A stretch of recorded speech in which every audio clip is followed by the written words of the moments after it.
Bismillahirrahmanirrahim. Alhamdulillah wa dewe masih diberi nikmat saged ngaji bareng-bareng, mugi-mugi istiqomah manfaat barokah fid dini wad dunya wal akhirah.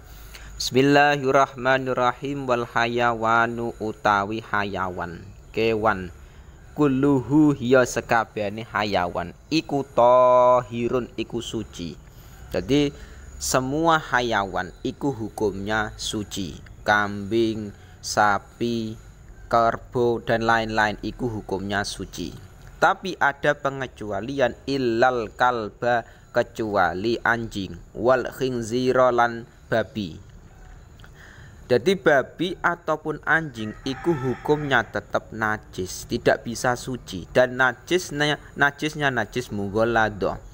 Tidak hanya anjing dan babi tak, wa malan hayawan tawalada kang metu apa mamin huma sangking anjing lan babi, au min ahadi ma utawa sangking salah sijine anjing lan babi. Jadi ketika nantinya ada hayawan iku dibagi menjadi dua hukum. Iki hukum masalah najis enggak. Yang pertama hukumnya suci. Iku semua hayawan hukum asal iku memang suci. Nah, tetapi ada hayawan yang hukumnya najis. Nah, iki bagian yang kedua. Bagian yang kedua ini hayawan yang najis. Iku salah satunya ada anjing, terus babi, dan anak yang keluar dari keduanya. Jadi misalkan anjing dan babi iki kawin, terus keluar hayawan, iku hukumnya tetap najis mughalladhah. Nah, au min ahadima atau dari salah satunya. Nah, di situ misalkan ma'ahayawanin tohirin misalkan. Nah, ketika nantinya ada hayawan misalkan anjing atau babi, misalkan anjing kawin dengan hayawan suci, dengan kambing misalkan. Jadi proses perkawinan antara anjing dengan kambing, keluar anak hayawan meskipun iku bentuk setengah anjing tetap hukumnya najis. Najisnya najis mughalladhah. Jadi najis mughalladhah iku anjing, babi, terus anak yang keluar dari keduanya atau salah satunya yang kawin dengan hayawan yang suci, iku tetap hukumnya najis. Jadi tidak semua hayawan hukumnya suci, enggak, tetap ada pengecualian. Wal maitatu utawi batang kulluha ya sekabehane maitah iku najisatun iku najis. Jadi semua bangkai iku hukumnya najis. Nah, najis iki apa yang dinamakan maitah iki bagaimana? Maitah bangkai iku hayawan yang mati tidak dalam sembelihan secara syar'i. Jadi ada hayawan yang di situ mati tidak disembelih secara syar'i. Nek disembelih bukan namanya bangkai, bukan namanya maitah, beda. Jadi maitah iku memang misalkan contohnya ada kambing, memang hukum asal suci, tetapi nantinya misalkan kambing kok tertabrak kok mati tanpa disembelih, iku hukumnya najis. Artinya tidak bisa dihukumi suci, tetap najis. Ila samaka kecuali iwak, wal jaroda lan walang, wal adamiya lan anak adam. Tapi ada pengecualian, ya kui ikan belalang terus manusia. Iki hukumnya tetap suci. Jadi ngeten, hukum asal yang namanya bangkai, yang di situ mati tanpa disembelih secara syar'i, iku hukumnya najis memang. Kambing, sapi, memang hukum asal suci. Tapi nantinya ketika kok mati tidak disembelih secara syar'i, hukumnya najis. Lah, itu ada pengecualian, tidak semua hayawan hukumnya bangkai ki najis, enggak. Tapi ada yang hukumnya suci. Contohnya iwak. Iwak iku nek bahasa Indonesianya ikan. Ikan iku hukumnya meskipun tanpa disembelih tetap hukumnya suci, halal. Jadi ikan disembelih ataupun tidak, iku tetap hukumnya halal, suci. Nah, terus yang kedua belalang. Belalang juga hukumnya tetap suci. Nah, tidak kok dihukumi najis iki enggak, meskipun iku toh matinya tidak disembelih. Jadi belalang disembelih ataupun tidak sama saja. Dan yang ketiga iku manusia. Loh, manusia termasuk hayawan? Iya, termasuk hayawan. Hayawanun natek. Nah, hayawan yang di situ meskipun hayawan apa manusia iki mau meninggal tanpa disembelih, hukumnya tetap suci. Jadi manusia iku tetap hukumnya suci. Tidak bisa dihukumi najis sebab meninggal ki enggak, tetap hukumnya suci. Wayu salu lagi masuk dalam pembahasan cara mensucikan. Wayu salu lan den baso apa al inau apa wadah dibaso sangka dimin wuluhil kalbi sangking dilatane anjing wal khinziri lan celeng babi. Oleh den baso ping pira sabu amaratin kelawan pitu pira-pira ambalan. Sifate pitu ihdahuna kang utawi salah sijine pitu iku biturabi, iku tetep kelawan lebu. Jadi yang namanya najis mughalladah, misalkan anjing atau babi ki menjilat sesuatu, misalkan wadah. Jadi ember di situ dijilat oleh anjing. Nah, iku cara mensucikan najis mughalladah, caranya dengan dibasuh menggunakan air 7 kali.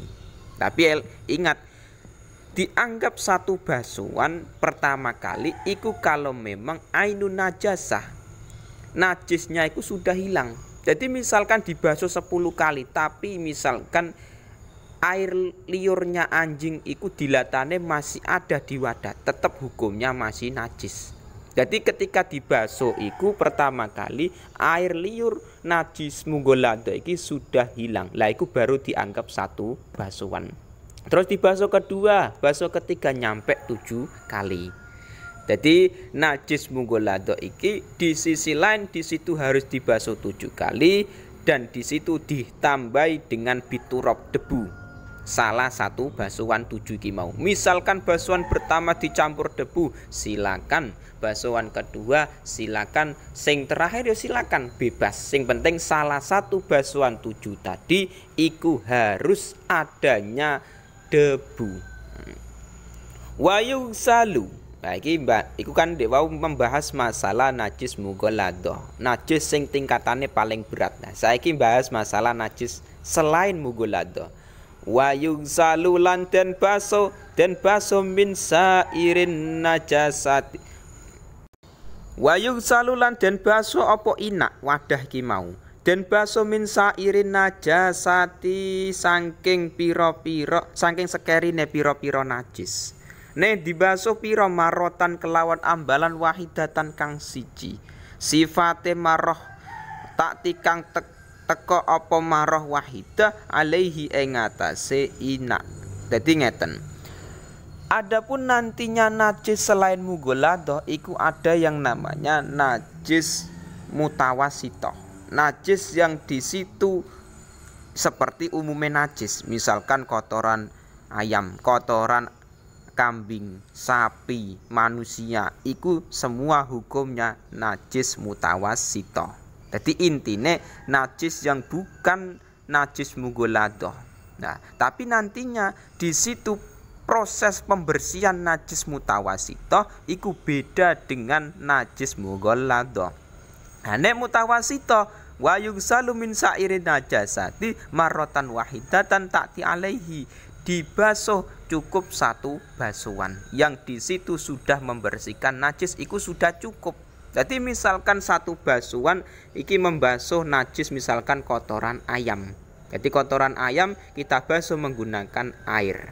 Lah, iku ketika kok najis sudah hilang, nah, iku sudah dikatakan suci. Tapi misalkan iki kita basuh satu kali ternyata najisnya masih ada. Kotoran ayam iki masih ada. Dibasuh 2 kali masih ada. Ketiga baru hilang. Lah iku tetap harus wajib dibasuh 3 kali. Soalnya satu basuhan 2 basuhan iki najis masih ada. Jadi bisa dikatakan suci dengan satu basuhan iku ketika najis sudah hilang. Wasalasu utawi basuhan telu iku afdolu iku luwe utama.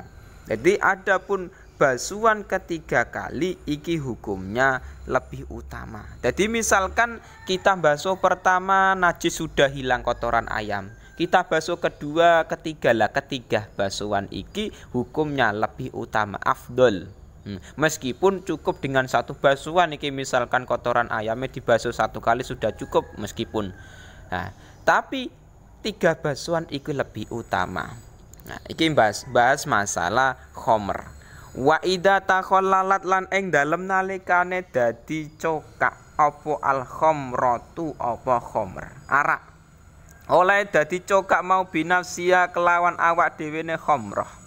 Jawabe idza taharat mongko suci apa khamrah wa in takhallalat lan lamun dadi cokak apa khamrah bitor hisyain kelawan nyemplungake suwiji-wiji nyemplungno ning di fiha ing dalem khamrah.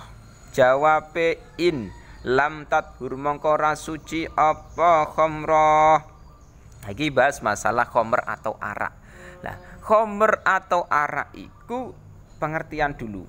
Khamr atau arak.